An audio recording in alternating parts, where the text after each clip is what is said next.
Hello fellow bookworms, it's Katie. Let's talk about When the Moon Was Ours by Anna Marie McLemore. So I feel the need to preface this review with saying that my rating of this book has absolutely nothing to do with the fact that this book has a transgender protagonist or the cultural diversity that is portrayed in the book. On the contrary, that were some of the better parts in the book, in my opinion, and I am all for more representation of transgender protagonists in books and also more cultural diversity in books. So please, if you've read this book and like this book, please hear me out.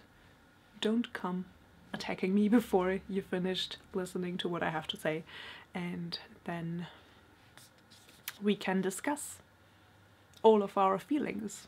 The plot. So what happens in this book? We follow two main protagonists, Miel and Sam, and they have been friends for basically all their lives. Sam is obsessed with building moons, like literal replicas of the moons out of paper, I think metal, any material really, and he hangs them around town and lights up the town with his paper lanterns. And Miel has a rose growing out of her wrist. She fell out of a water tower when she was a child, and the hem of her skirts never really dry. So we have these friends, and well, they're falling in love, and that brings some tension with it. And then there are also the Bonner sisters. They desperately want to have Miel's roses, but Miel doesn't want to give it to them. And then, you know, things happen. It involves a glass coffin and pumpkins and eggs and the river. I will stop trying to summarize this plot now because it is super difficult to summarize. Reason for that is nothing happens. Or not much. Let's say it's not nothing, but not much. In fact, it's been several weeks since I've read this book. The reason for that being that I got so angry about something in this book that I had to take a step back and let my anger cool off. In these weeks that I think it's been like a month or something, so it's not been too long. But in this 3 or 4 weeks, I've already forgotten so much of the plot that it is pretty hard to actually remember what happens. It's that kind of a plot that only exists because one of the characters doesn't communicate with another, and then it aggravates an easily solvable problem. Let's move on to the characters. They're all fine, you know, they have their arcs. I can't say anything about the transgender experience in this book because I'm not transgender, so that's really not my place to talk about. But for what I understand, Anna Marie McLemore, the author of this book, is married to a transgender man, so she took his experience and used this for the book, I think. It's what I've read in the preface and the acknowledgement, or yeah, in the thank you author's note at the end of the book.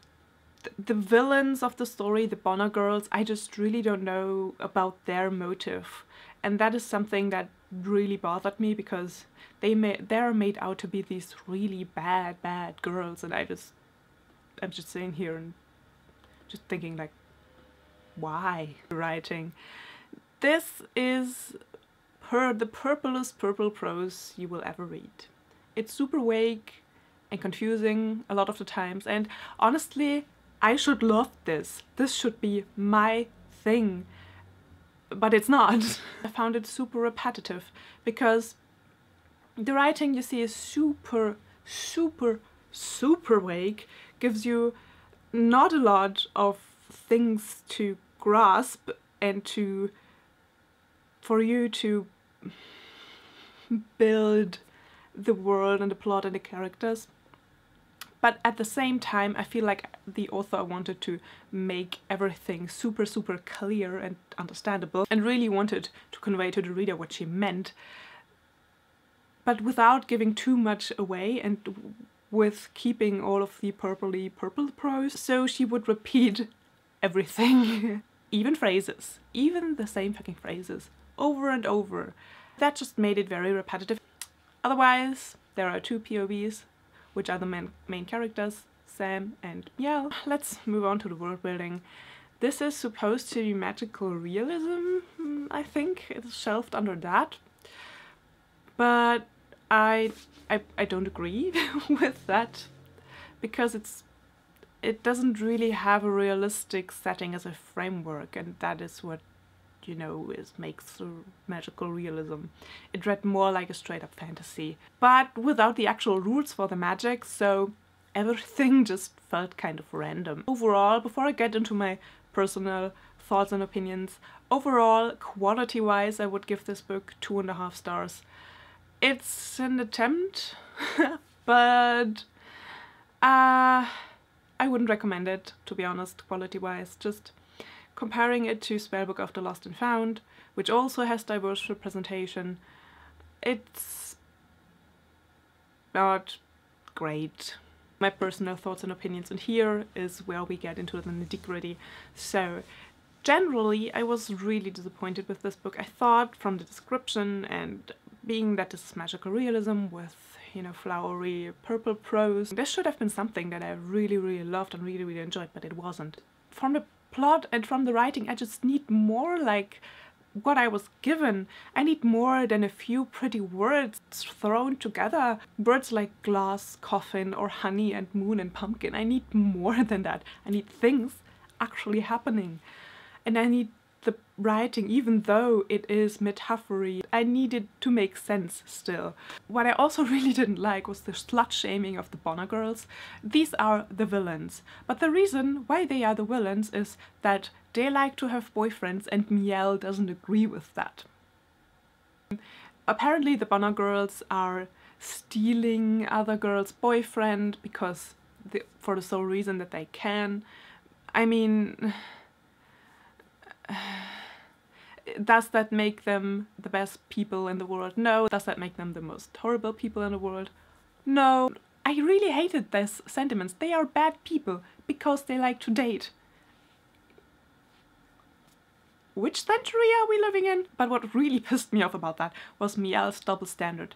Because while she was super bigoted towards the Bonner girls, she condemns the people in the town having the same prejudice towards Sam. So there's a little bit of a double standard, and I'm just not here for this hypocrisy. My absolute main problem with this book was Miel's PTSD and her abusive parents. Miel's character arc is basically that her parents, which she doesn't live anymore with, they were abusive because of their belief, and they put her through mental and physical abuse. Yet in her arc, Miel's resolution, or her big moment, her big growing moment, is to say out loud that her parents loved her, and thus justifying their actions towards her, towards Miel, justifying all the abuse that she experienced from her parents. And I just had such a big problem with this because of my personal history. I'm coming from an abusive household. My mother abused me mentally, physically. It's so hard to get out of this relationship. It's so hard. And I just wish you would stop excusing abusive parents in fiction. Breaking up with your abusive parents, which is necessary to start healing, is just such a hard thing to do for two reasons. One, because abused children, and that is statistically proven, have lower self-esteem, lower self-confidence, and they would do everything for their parents' love, which is why they stay the long time. Like, you would think that these experiences that abused children go through would make them stop loving their parents, but most of the time the fixation on the parents is even stronger, and abusive children would do everything, would do anything to gain their parents' love. And the second reason why it is so hard for children, for abused children, to break up the relationship with their parents is that society literally tells you that you have to love your parents. And if you don't, it makes you a horrible person. Society basically tells you that you have to excuse your parents' behavior.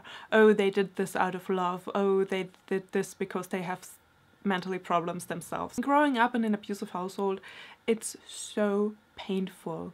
It destroys so much of your person and your character and your personality. And honestly, I'm 24 years old. I've been out of this situation for almost 6 years now, and I'm still struggling. I'm going to therapy, I'm trying to make peace with all that happened, but it's taking a lot of time. But it takes years to grow out of this pain, and it takes immense skills in self-reflection to look back and see, oh, listen, I'm not a bad person. My parents were abusive, and to come to terms with that, because your parents should love you. These are the people who should love you regardless of anything, but they don't.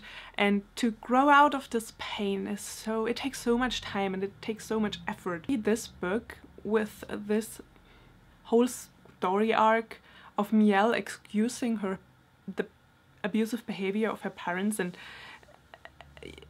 justifying it, and even using it as evidence that her parents loved her.